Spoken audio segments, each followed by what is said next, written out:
ಬೆಂಗಳೂರಿನ ಗಂಗಾನಗರದಲ್ಲಿ 1.11 ಎಕರೆ ಭೂಮಿಯನ್ನ ಸತ್ತವರ ಹೆಸರಿನಲ್ಲಿ ಅಕ್ರಮವಾಗಿ ಡಿನೋಟಿಫಿಕೇಶನ್ ಮಾಡಿದ್ದ ಹಗರಣಕ್ಕೆ ಸಂಬಂಧಿಸಿದಂತೆ ಲೋಕಾಯುಕ್ತ ಎದುರು ಮಾಜಿ ಮುಖ್ಯಮಂತ್ರಿ ಯಡಿಯೂರಪ್ಪ ಇಂದು ಹಾಜರಾಗಿದ್ದಾರೆ.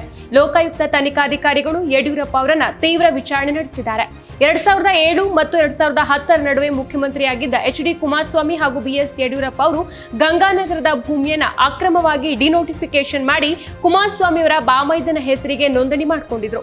ಕುಮಾರಸ್ವಾಮಿ ಆರಂಭಿಸಿದ ಡಿನೋಟಿಫಿಕೇಶನ್ ಪ್ರಕ್ರಿಯೆಯನ್ನ ಯಡಿಯೂರಪ್ಪ ಮುಖ್ಯಮಂತ್ರಿಯಾಗಿದ್ದಾಗ ಮುಕ್ತಾಯಗೊಳಿಸಲಾಗಿತ್ತು. ಆ ಭೂಮಿಯನ್ನ ಡಿನೋಟಿಫೈ ಮಾಡಿ ಸ್ವತಃ ಯಡಿಯೂರಪ್ಪ ಅವರೇ ಆದೇಶ ಹೊರಡಿಸಿದ್ರು. ಈ ಅಕ್ರಮ ಡಿನೋಟಿಫಿಕೇಶನ್ ಹಗರಣದಲ್ಲಿ ಯಡಿಯೂರಪ್ಪ ಅವರೇ A1 ಆರೋಪಿಯೂ ಆಗಿದ್ದಾರೆ.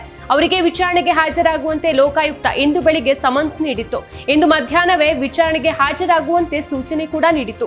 ಈಗ ಯಡಿಯೂರಪ್ಪ ಲೋಕಾಯುಕ್ತ ಕಚೇರಿಯಲ್ಲಿ ಅಧಿಕಾರಿಗಳ ಎದುರು ಹಾಜರಾಗಿದ್ದಾರೆ.